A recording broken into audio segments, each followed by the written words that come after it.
Winterville, Georgia, a small town outside of Athens, the city of miracles.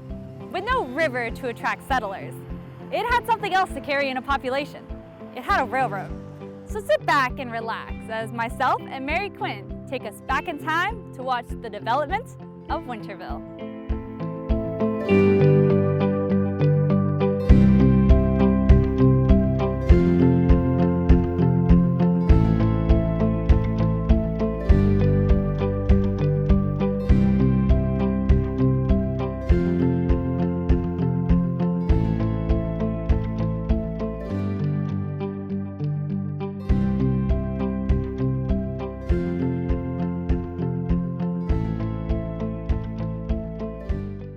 The railroad was charted in 1831, but construction didn't begin until 1835. Finally, in 1841, the railroad from Union Point to Carr's Hill was completed. The 6-mile station was a wood and water stop station 6 miles from the end of the rails at Carr's Hill and 32 miles from the start in Union Point. Also located there was the train depot, around which a community would form.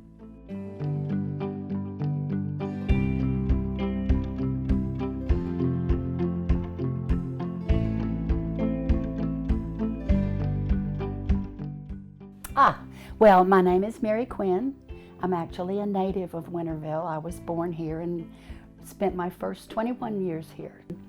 I took an interest in Winterville's history back about 2009 when I started leading walking tours of our historic buildings.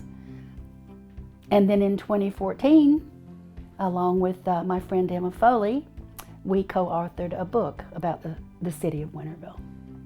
I was in college at 21 and I decided to move to Virginia and fell in love with the state up there, but I came back to Winterville in 1993 to this house, and I have been here ever since.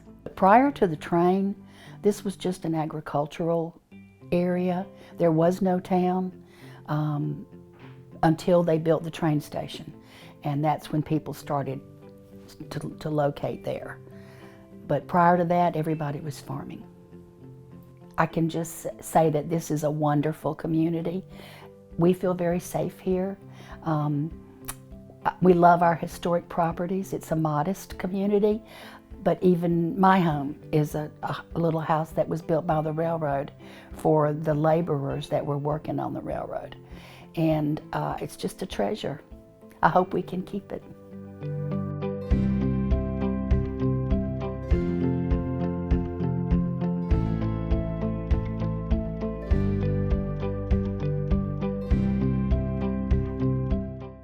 Sometime during the 1800s, a blacksmith shop was built close to the train depot. The building still stands to this day, but little is known about its history. We assume it was built in the mid to late 1800s based on its location near the train station.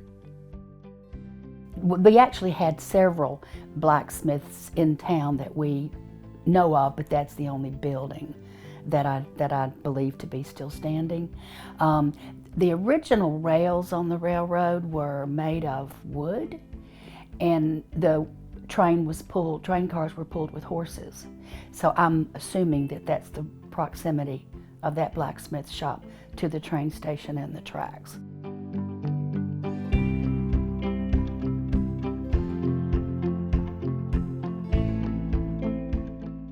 Despite having a railroad, many people were still cautious about this new form of transportation. Horses were well trusted over locomotives and were used to pull carts along the tracks. Even 10 years after the railroads were built, people were still using horses on the railroads. It wasn't until 1847 that small steam-powered locomotives took over the rails.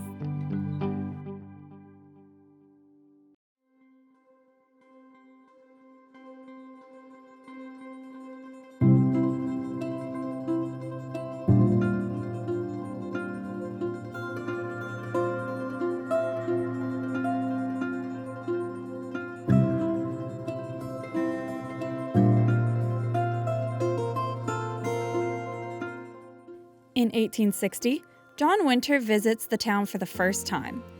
John's relative, Henry Winter, had moved to the area as an employee for the Georgia Railroad and Banking Company.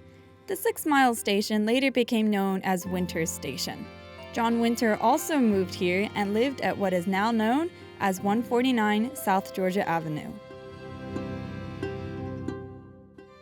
Evidently, he was a wealthy but also extraordinary man. He operated a successful merchandising business, farmed the land, cared for the injured during the Civil War, and even became our first postmaster.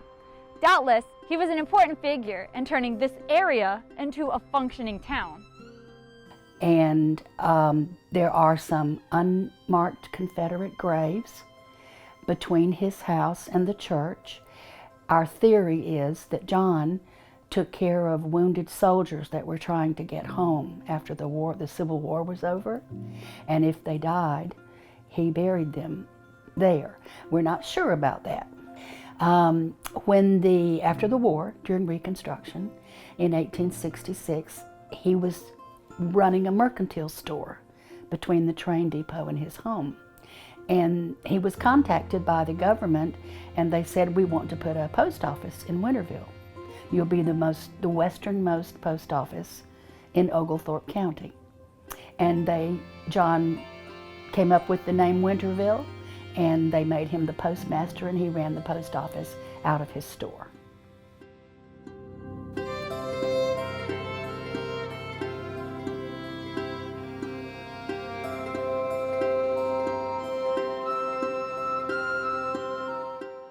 One of the first churches to be built here was known as Line Church and was constructed in 1860. Later, in 1886, a second church building was built as a replacement. Finally, in 1921, the third church was built here and is the building we worship in today.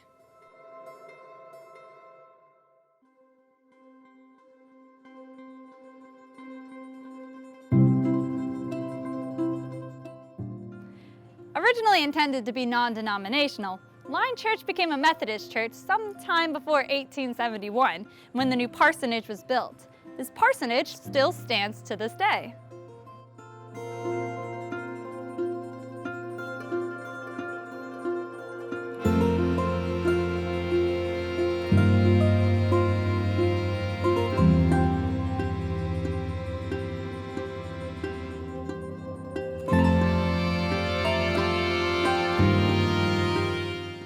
But the first building was a 2-story building made out of wood, and when they needed a larger church, they laid down logs and moved the wooden building down the hill and across the street and used it as a community center and built the second Methodist church.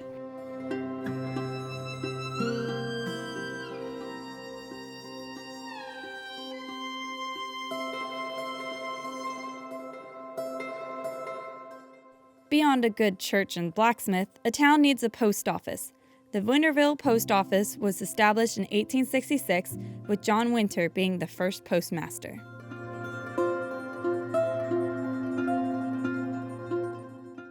But what about schools? Reverend William Coyle established a Baptist school in 1876, and a few years later developed a Methodist school in 1880.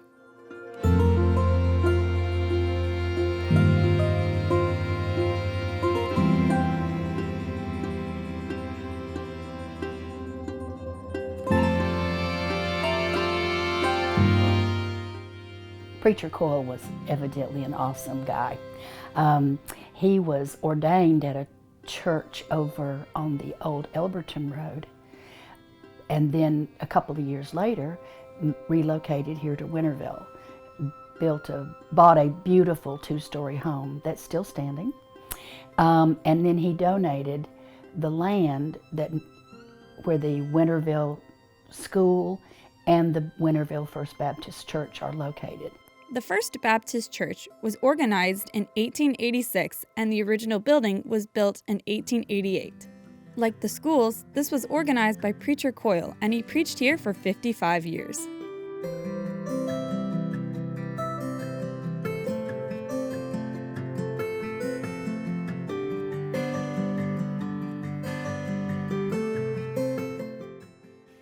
Over 130 years have passed since the beginning of this congregation. The building itself has had several additions over the years, including in 1940 and in 1953. Then, in 1976, a new sanctuary and fellowship hall were added.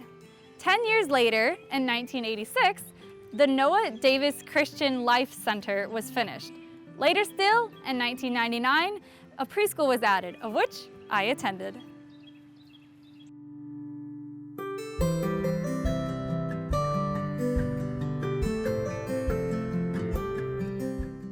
By 1887, we know that there were 6 stores, 8 shops, 2 boarding houses, 2 sawmills, a grist mill, 2 cotton gins, 4 guano houses, and 500 residents living in the tiny town of Winterville.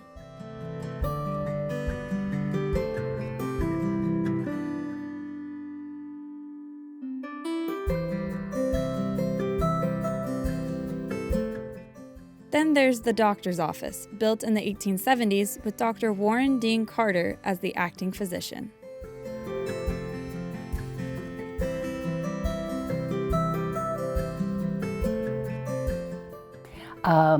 We believe that Dr. Carter actually built the building to locate his practice.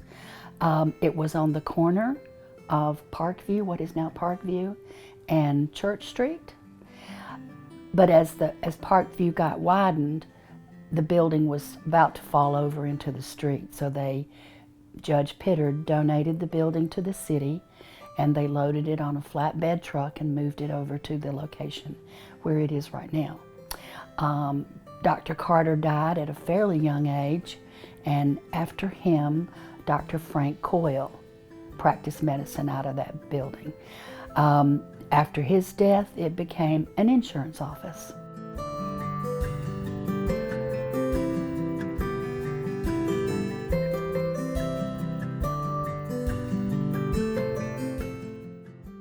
It's had a long history, but the building is currently dedicated as a museum to the rural doctors of the 19th and 20th centuries.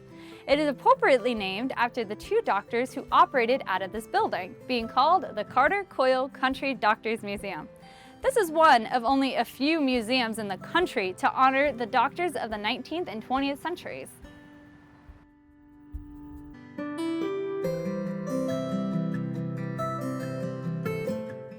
Now let's cross over into the 20th century. In 1912, Pittard Bank was added to the town, but ceased business in 1828 due to voluntary liquidation. You know, that's a good question. John Pittard was a very successful businessman. He's a member of the same family that gave the land to the church. But I've never heard what possessed him to build a bank in 1912 in a little town like Winterville. And then he closed it voluntarily in 1927 or something like that. So it's curious to me that we get asked that a lot about this beautiful brick bank building in this little residential community.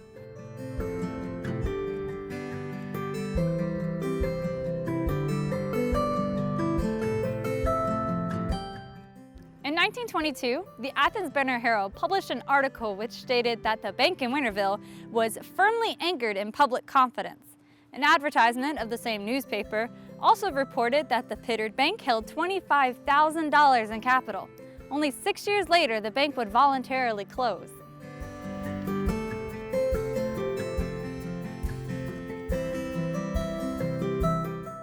Buildings aren't the only things that remain of Winterville's history. There are also some stone memorials dedicated to the people of the past. In simple terms, let's explore some of the gravestones found in Winterville. There are several graves in the cemetery dated to the mid-1800s, but there are also some interesting gravestones found outside of the local cemetery for us to explore. Hiram Howard was born in Virginia in 1763. Although he served in the Revolutionary War with the North Carolina troops, he owned a fair amount of land in Winterville. According to his will, he died sometime during the mid-1800s.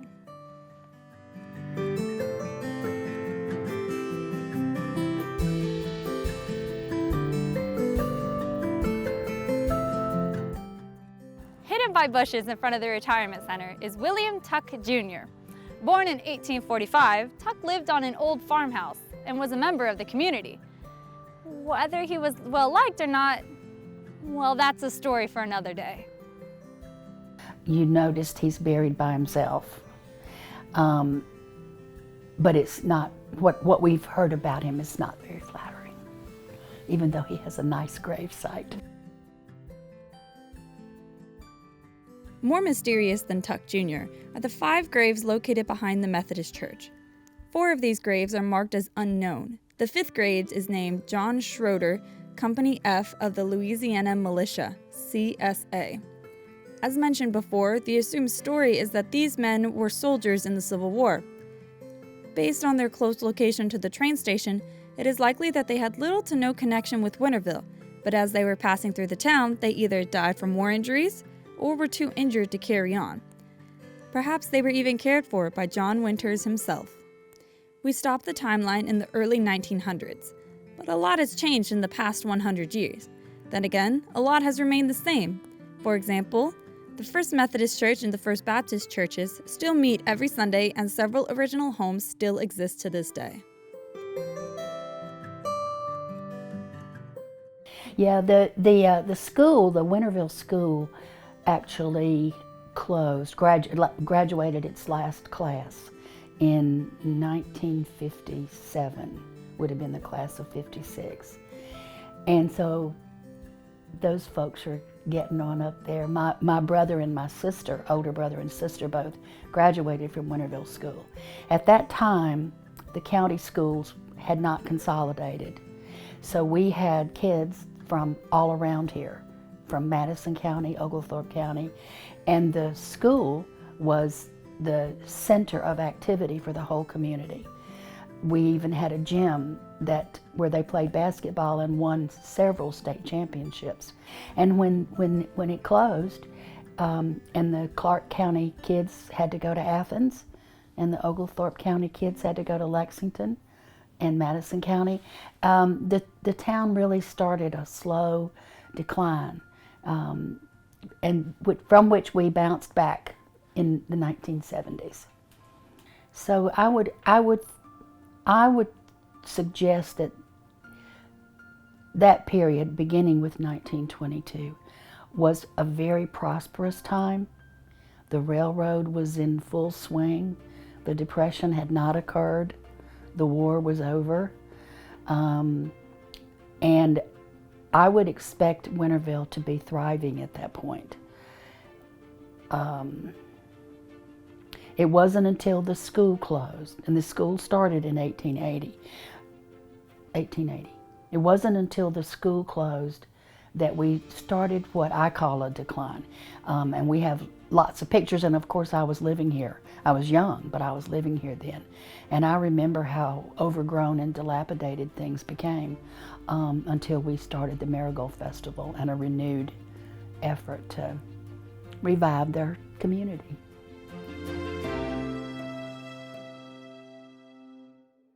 So even though the town saw a decline when the school closed, the community later found its identity in marigold flowers. The Marigold Festival started in 1971, and a revival took place throughout the community. With the funds raised from these first festivals, the historic train depot was brought back to life through renovations. The last train to come through the town was in 1984, and the tracks were shortly removed afterwards. Yet still, the community thrives in many ways. From a functioning school to several small businesses, Winterville is very much alive today. To capture the nostalgia of the railroads that once discovered the town, a walking trail is being built where the train tracks once ran. Between Union Point and Carr's Hill, you can still travel some of the path today, although you may be riding a bike rather than a train.